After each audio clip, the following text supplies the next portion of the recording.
Hi everybody, this is Dee at Aloha Astro, and as you can see, I am decorated here for Christmas, and I have a Christmas offer that expires at the end of the month. You will receive a free Daywatch calendar with any gift certificate order. It comes as a code that you can enter to order the calendar and have it paid for in full. So you can pass that code on to somebody else as a gift, or you can use it for yourself. This is an example of the Daywatch calendar, and it shows you where the planets are transiting on every day of the month, and it shows you what sign the moon is in daily. And it gives you indications of days where there are greater flow or harmony, and neutral days, and then days that might be more stress-filled by color coding on the specific days. So you can see the time that the moon enters, changes a sign, enters a sign. You can also see the aspects that occur on each day to your own natal chart and the transits that are going on in the heavens. And along with it, you receive a written report. This is computer generated, but it would be based entirely on the individual's exact natal chart and time. So it gives you very specific times that events happen and a general meaning for what that particular transit to your natal chart would indicate for you, so you have some idea of what's coming up ahead. And it's very good for helping you plan your life on a day-to-day basis. And the report is for the entire year. The calendar also is for the entire year. So I just wanted to let you know about that because time is running out, and I will be away for a family matter, and I will not be back in office between December 24th and January 3rd. So any readings that you might want to book or anything else that you need to do with me would be taking place after January 3rd. I will be checking my emails. I will not have the privacy to do readings because I will be in a hospital room during a good part of the time. So anyhow, let's take a look at what the full moon in Cancer is bringing us today, Saturday, December 22nd. It illuminates the spiritual aspects of worldly existence as the moon forms a T-square with the sun in Capricorn and Mars conjunct Chiron in Pisces. An examination of your feelings and beliefs in relation to things like your success, reputation, and long-term plans may lead you to making changes in the near future, as the moon forms a sextile to Uranus in Aries and the sun is trine to Uranus. Mercury conjunct Jupiter in Sagittarius square to Neptune in Pisces makes you aware of the nebulous quality of the future, but the cardinal energy of the moon and sun today echoes the conviction of the last two lines of the poem Invictus by William Ernest Henley. I am the master of my fate. I am the captain of my soul. Claim responsibility for your own fate, and the distractions and detours of life will not keep you from reaching your intended goal. So there is a lot of strength today with that cardinal energy. Of course, a full moon, Cancer is ruled by the moon, so this particular full moon is emotionally more intense because we have that Cancer moon energy going on. And if you happen to be a water sign, you may be more affected by this full moon if your sun sign is a water sign.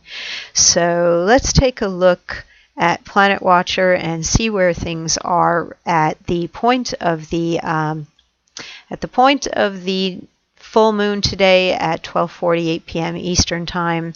We can see the T-square here with Chiron and Mars and the moon, and we have the solstice also. We're on the heels of the solstice here, and it's time for a shift. It's time for change. The change energy is coming over here from Uranus and Aries, making that trine to the sun, this sextile to the moon. And I feel that that is almost more powerful than the T-square. The T-square does bring an understanding on an emotional level that perhaps nobody's going to come and save or rescue or fix or help, and that there are things that you have to do for yourself. Or if there is assistance available to you or people asking to help, that you have to be able to open up and receive it or ask for it, look for it, that a lot still depends upon you and your attitude and your willingness to be open while we have this T-square going on. Mercury and Jupiter conjunct in Sagittarius, forming a square to Neptune. That can create a lot of uncertainty, loose ends, things are still hanging out in the breeze, and it's hard to get a grasp on exactly what the future is going to look like or what those changes will be, but at some point it will all fall into place. Right now the main thing is keep an open mind, be open to the idea that help or growth or changes can come from directions or people that maybe you would not anticipate or expect.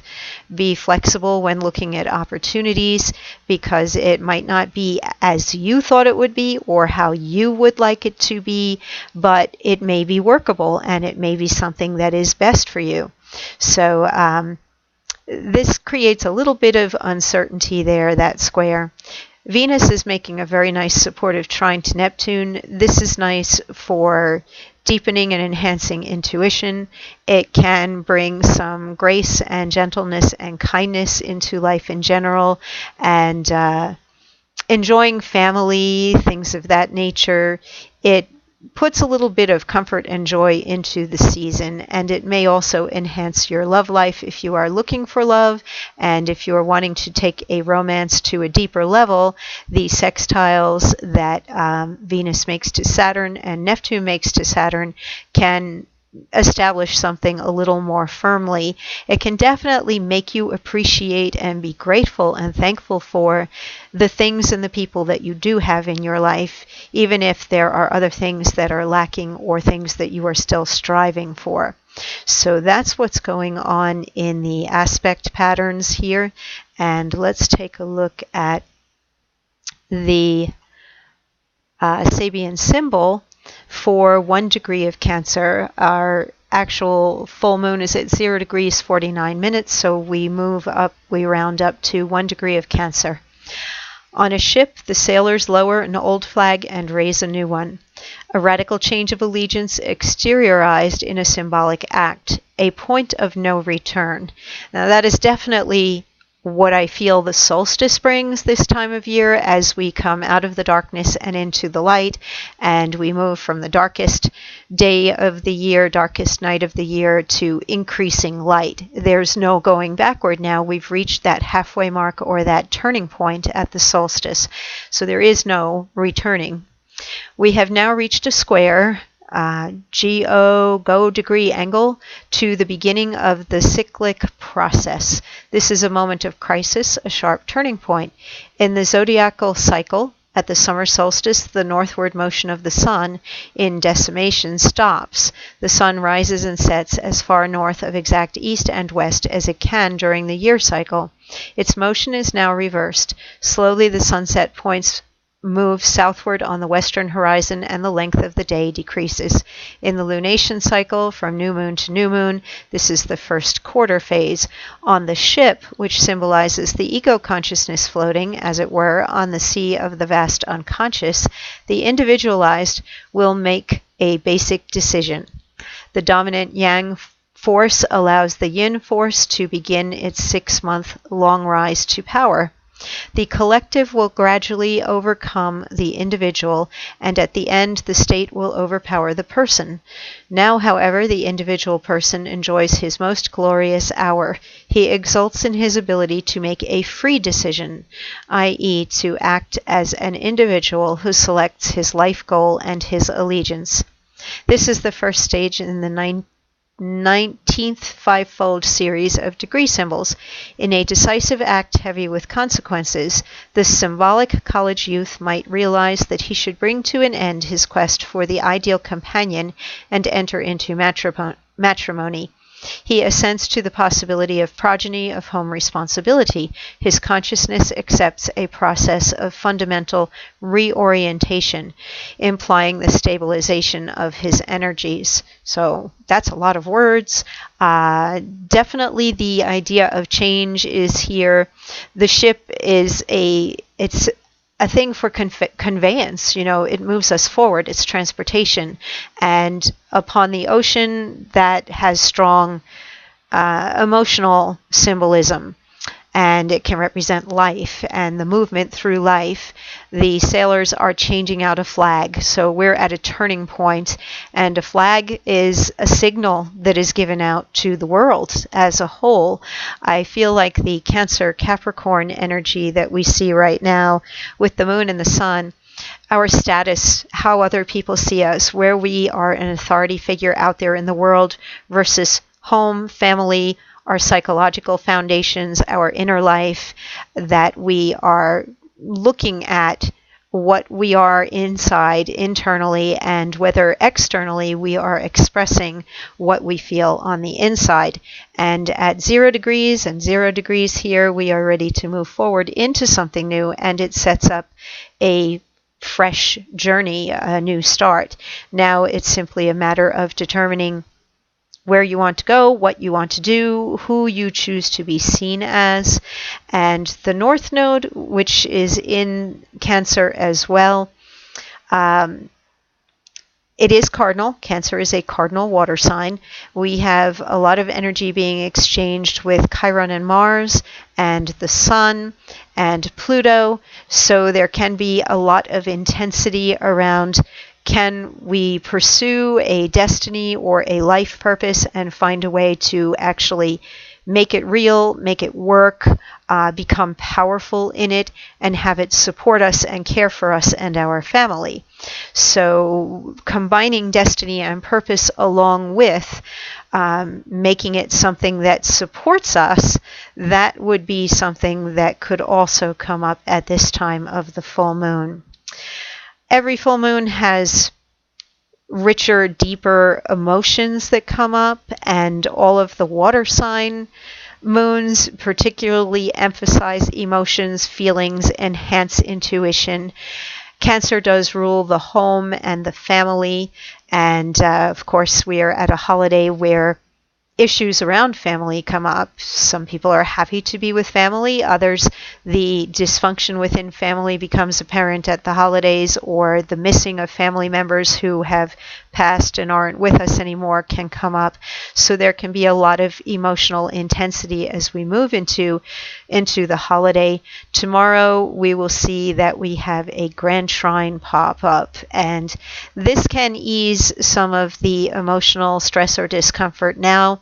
And if we spend the time in some meditation, we can actually discover which direction we might want to head in once we come out of the holidays and are back to work and looking ahead to a new year and launching a new year, a new plan.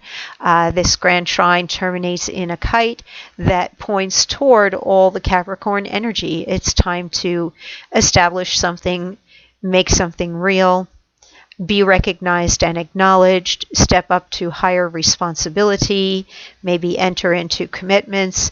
So the grand trine and the kite tomorrow can help in moving forward whatever actions you might think about taking as you are contemplating the full moon energy today. So that is it, and everybody have a safe and healthy holiday. Any orders that you place on my site, my schedule is still open for the times when I will be available, and I look forward to being back here on January 3rd. I will possibly be able to post a daily horoscope between now and then, but I'm kind of unsure about that. I definitely know I cannot take calls between December 24th and January the 3rd, but if you have anything you need to email me about, I am reachable by email. So take care and safe and happy Christmas and New Year, and I look forward to seeing you in 2019.